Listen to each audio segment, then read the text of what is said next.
We're trying to find parking to hike up to the Hollywood sign, and parking is Say hi, YouTube. Hi, YouTube. Today we're hiking up to the top of the Hollywood sign.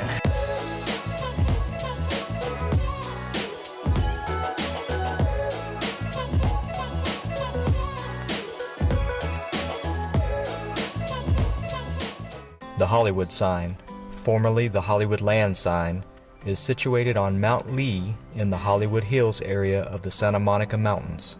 The letters are 45 feet tall and combined are 352 feet long. The sign was originally created in 1923 as an advertisement for a local real estate development. But due to increasing recognition, the sign was not taken down. The sign makes frequent appearances in pop culture, especially in establishing shots for films and television programs set in or around Hollywood.